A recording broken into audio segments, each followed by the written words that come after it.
আসসালামু আলাইকুম সবাইকে। আশা করি সবাই ভালো আছেন। আরেকটা ভিডিও নিয়ে চলে আসলাম। তো আজকে আমি বেগুন, আলু আর কাঁচা টমেটো দিয়ে তরকারি রান্না করব। তো আশা করি সবাই সাথে থাকবেন। তো আমি এখানে আগেই মাছ ভাজতে দিছি।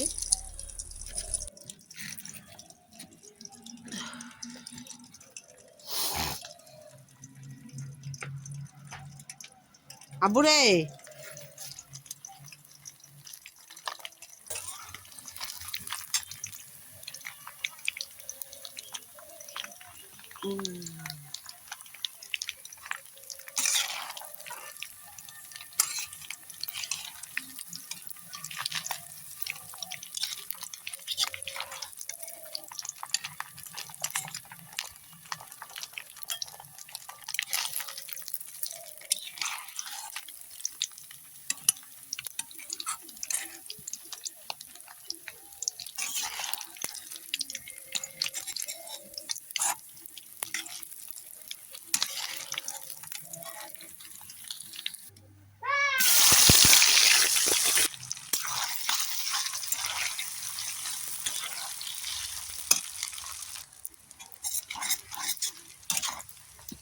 নতুন সরিষার তেল হওয়ার কারণে আসলে পেঁয়াজগুলো দেখাও যাচ্ছে না। মানে সরিষার তেল নতুন নতুন ভাঙায় নিয়ে এসে রান্না করলে সব কিছু আসলে ফেনা ফেনা হয়। একটু পুরাতন সরিষা হলে অত সমস্যা হয় না।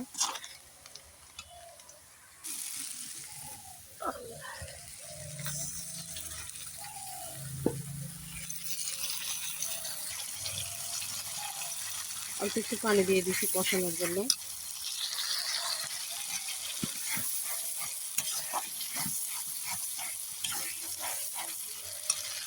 তো এখন আমি তরকারিগুলো অ্যাড করে দিব।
তো আমার টমেটোগুলো কাঁচা, তাই আরেকবার তরকারির মধ্যে দেওয়ার সময়, দেওয়ার পরে তরকারিগুলো ভালো মতো টমেটোগুলো হয়নি, তা আমি এখানে আগেই অ্যাড করে দিয়ে তারপরে পানি দিয়ে দেবো।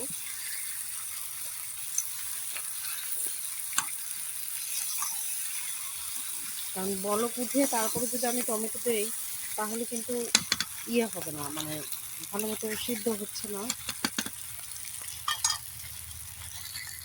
তো তরকারিটা প্রায় কষানো হয়ে গেছে, আমি পানি দিয়ে দিচ্ছি।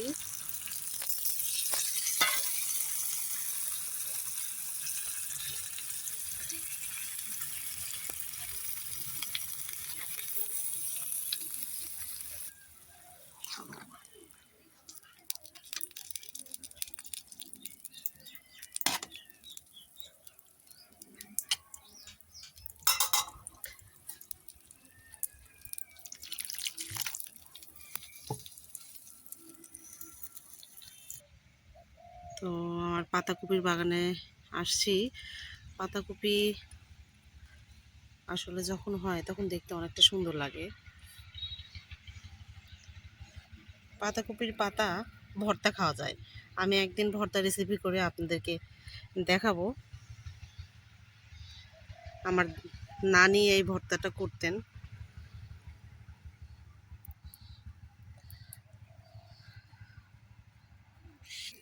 তো তরকারিগুলো বলক উঠে গেছে, তা আমি মাছগুলো দিয়ে দিব। এখানে আমি একটা ছোট মিরকাপ মাছ নিয়ে এসেছিলাম, সেই মাছগুলো ভাজে রাখছিলাম। সেগুলোই দিয়ে দিচ্ছি।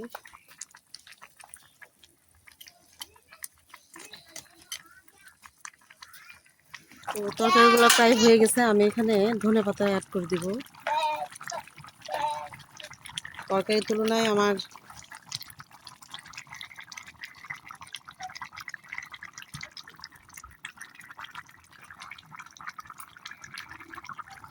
তুলনায় আমার হচ্ছে কড়াইটা ছোট হয়েছে।